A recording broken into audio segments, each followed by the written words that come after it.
अलीगढ़ से बड़ी खबर। अलीगढ़ बेसिक शिक्षा मंत्री ने इंडिया गठबंधन पर बोला हमला। मंत्री बोले घोटाले के खिलाफ हम सब एक हो रहे।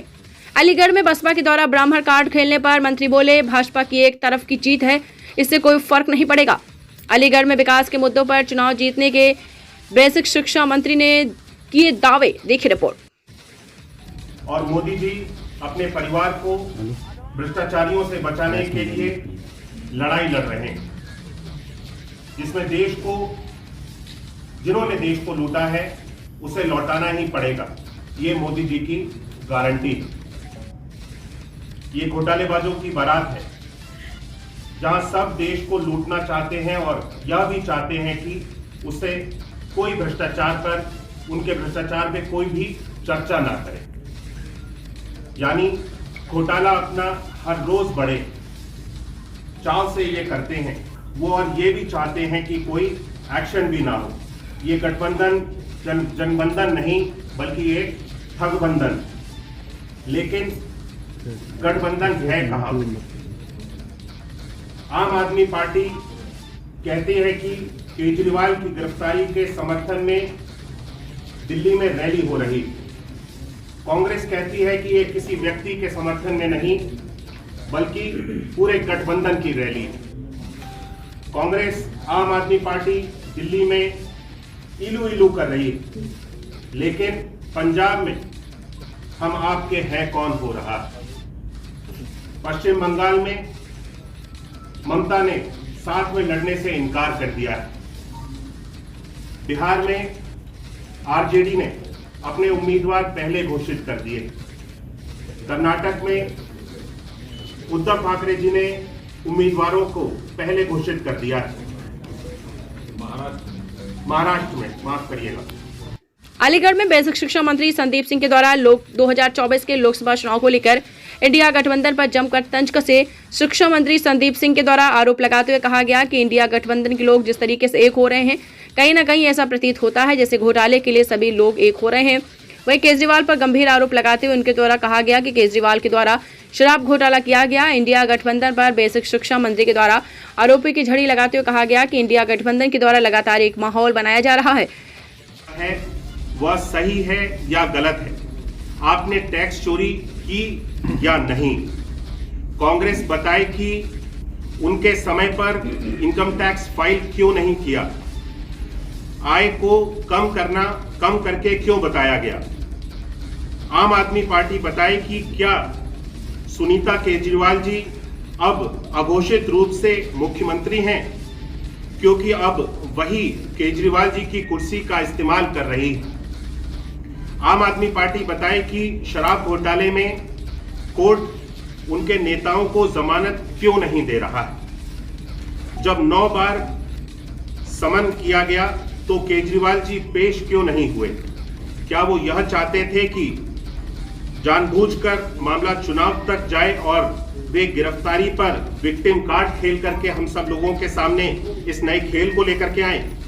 झारखंड मुक्ति मोर्चा ये बताए कि झारखंड का मुख्यमंत्री कौन है, चंपई सोरेन जी या कल्पना सोरेन जी?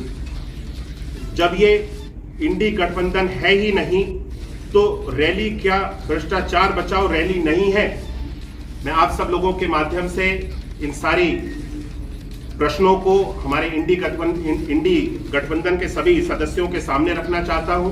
और ये जो गठबंधन का एक रूप लिया है इंडी गठबंधन के रूप में, और इनका जो असली चेहरा है, इसको मैंने आप सब लोगों के सामने, जो वास्तविकता में क्या स्थिति है, आज आप सब लोगों के सामने अपने इन शब्दों के माध्यम से आपको रखने का मैंने प्रयास किया है।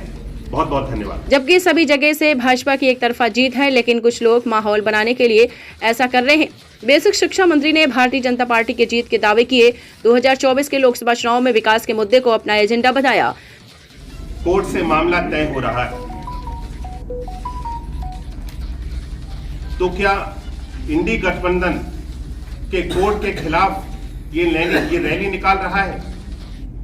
आजकल देश में जितनी भी विपक्षी पार्टियां हैं, उनके द्वारा भ्रष्टाचार को मेडल की तरह पेश करने का फैशन चल रहा है। उनका भ्रष्टाचार ही उनका शिष्टाचार बन गया है। मामला कोर्ट में हो तब भी इन सबको चिल्लाना है। कोर्ट में दलीलें काम नहीं आती तो बाहर आकर के इनको हल्ला मचाना है। आइए हम गठबंधन के जो हमारे यूपी के साथी हैं, हम इनके बारे में भी जान लेते हैं। कांग्रेस आकाश से लेकर के पाताल तक और आजादी से लेकर के आज तक जिस पर घोटाले ही घोटाले के आरोप लगे हुए, इसका शीर्ष नेतृत्व स्वयं 5,000 करोड़ रुपए के घोटाले में जेल से बेल पर चल रहा है। जीप घोटाले से लेकर के हेलीकॉप्टर घोटाले तक और देश के लोकतंत्र को बदनाम करने में इन पर आरोप लगे। और मजा ये है, गर्व से इसे बताते नहीं थकते हैं। कांग्रेस के तमाम नेता जी भर के जिस पार्टी को हर दिन गाली देते थे, आज उसके साथ गलबहियां कर रहे हैं। सब जानते हैं कि हम सपा के बारे में कुछ जान लेते हैं। सब जानते हैं कि इन्होंने किस तरह से उत्तर प्रदेश में अपने शासन के समय भ्रष्टाचार किया। ये देश की शक्ति का अपमान करते हैं, लेकिन सब चुप रहते हैं। ये उदयनिधि के स्टालिन के सनातन विरोधी बयान पर चुप रहते हैं। ये रामचरितमानस के अपमान पर चुप रहते हैं। ये अपने घोटालों पर चुप रहते हैं, लेकिन सजा पर सवाल उठाते हैं। ये हिंदू देवी देवताओं के अपमान पर चुप रहते हैं। ये झूठे आरोप लगाते हैं, लेकिन बाद में माफी मांगते हैं। पंजाब में जेल पर हमला होता है और ये चुप रहते हैं। शिक्षा मंत्री का साफ तौर पर कहना, भारतीय जनता पार्टी के द्वारा जो विकास किए गए उनका लाभ 2024 के लोकसभा चुनाव में देखने को मिलेगा। समय समय पर भाजपा के द्वारा गरीब, किसान, मजदूर, बेसहारा सभी लोगों के लिए तरह की योजनाएं चलाई जा रही हैं। प्रधानमंत्री नरेंद्र मोदी जी ने प्रधानमंत्री बनते ही भारत को विकसित देश बनाने का संकल्प उठाया था। उन्होंने देश को दुनिया की तीसरी अर्थव्यवस्था, भारत को दुनिया की तीसरी अर्थव्यवस्था बनाने का संकल्प लिया और आज $5 ट्रिलियन इकोनॉमी, आत्मनिर्भर बनाने का संकल्प लिया। आज भारत दुनिया की 5वीं सबसे बड़ी अर्थव्यवस्था बन करके हमारे सामने तैयार है। आज भारत क्लाइमेट चेंज और आतंकवाद पर जीरो टॉलरेंस के मामले में दुनिया में नेतृत्व कर रहा है। हम सभी ने देखा कि G20 समिट पर सारी दुनिया में भारत की संस्कृति, विकास और उसके भविष्य के प्रसार का माध्यम बनी। माननीय प्रधानमंत्री नरेंद्र मोदी जी का सरकार ने 60 करोड़ गरीबों का जीवन स्तर ऊपर उठाया है पिछले 10 वर्ष के कार्यकाल में। आज देश भर में 14 करोड़ गरीब लोग ऐसे हैं जिनको गरीबी रेखा से ऊपर उठाने का कार्य पिछले 10 वर्षों के कार्यकाल में माननीय नरेंद्र मोदी जी की सरकार ने किया है। आयुष्मान भारत योजना के तहत 50 करोड़ से अधिक लोगों को 5 लाख रुपए तक के निःशुल्क उपचार की सुविधा प्रदान की गई।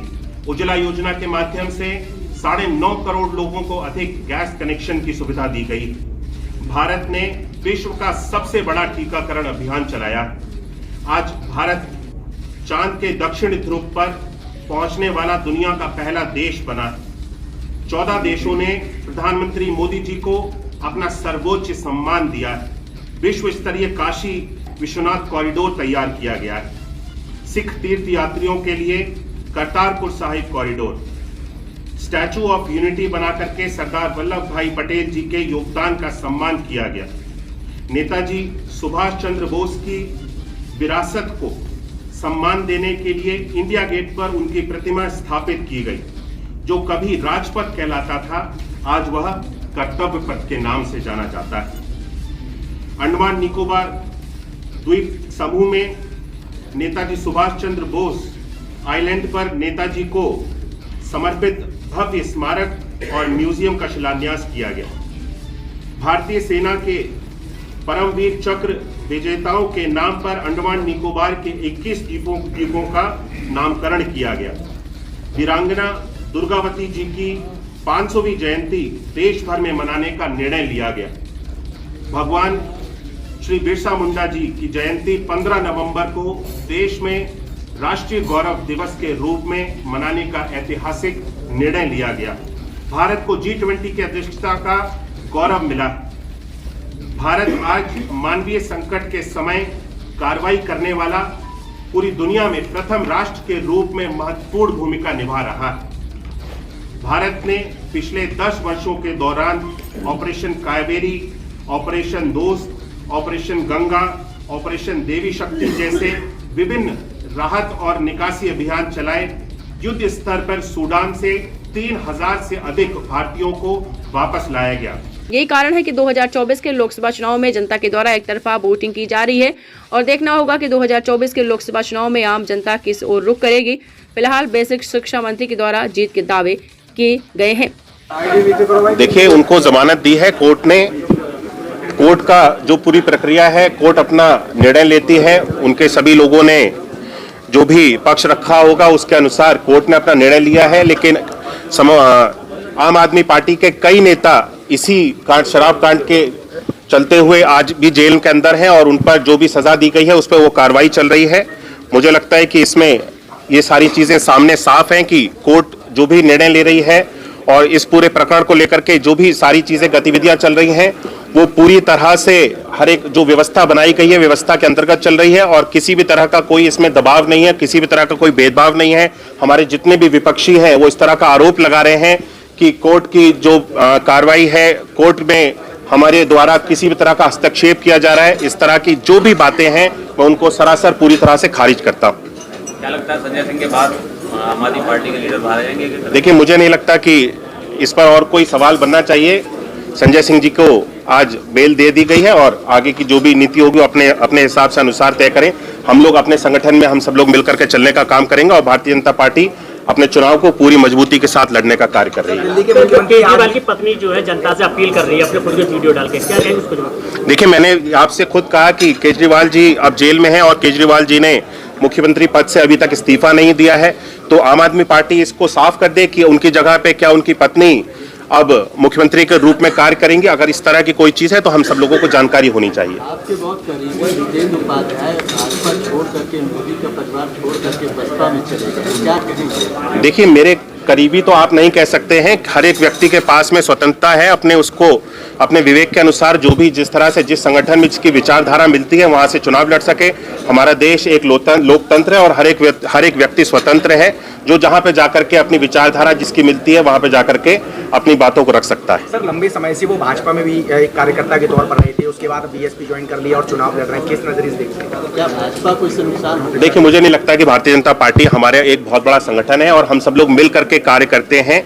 हमारे साथ में कई तरह की विचारधारा के लोग हैं जो जुड़ करके कार्य करते हैं। मुझे नहीं लगता कि इसमें किसी भी तरह की हम सब लोगों को चिंता करने की आवश्यकता है। अतरौली में गांव खेड़ा पड़ता है, विरोध के पोस्टर लगे हुए भाजपा के। देखिए, इस तरह की सारी गतिविधियां चुनाव के समय में कोई व्यक्ति किसी के गिले शिकवे, किसी को कोई शिकायत होती है, छोटी छोटी सारी चीजें आती हैं। जब चुनाव कोई छोटा चुनाव नहीं है, लोकसभा का चुनाव है, बहुत बड़ा क्षेत्र है और हम सब लोग हर एक व्यक्ति तक जाएंगे, हर एक व्यक्ति तक हम सब लोग संपर्क करेंगे और उनकी जो भी इस तरह की शिकायतें होंगी उनको हम सब लोग पिछले 10 वर्षों तक हम सब लोगों ने प्रधानमंत्री जी के नेतृत्व में कार्य किया है। छोटी छोटी कोई भी शिकायतें होंगी उनको दूर किया जाएगा और मुझे यकीन है आने वाले 5 वर्षों में हम फिर से प्रधानमंत्री जी के नेतृत्व में एक बार तीसरी बार भारतीय जनता पार्टी की सरकार को चुन करके लाएंगे। अलीगढ़ से ब्यूरो चीफ अजहर नवाब की रिपोर्ट।